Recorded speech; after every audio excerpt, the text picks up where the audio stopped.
how to add gallery to your Squarespace website.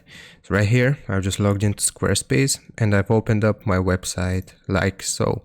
If we want to add gallery or images, we will first go to Asset Library, and right here you will see an option to upload files or create a folder. So I will upload files here, and I'm just going to select this image as an example, but you can upload all of your gallery items or pictures like so. And once we have our picture uploaded, then what we can do is go back to website, go to edit, and right here we will just hover over any section and click on add block, and we can choose the option for image here. So if we want to upload our current or our images, we'll click on this plus sign, and we can either upload a file or select from library, and you will find your uploaded gallery images right here.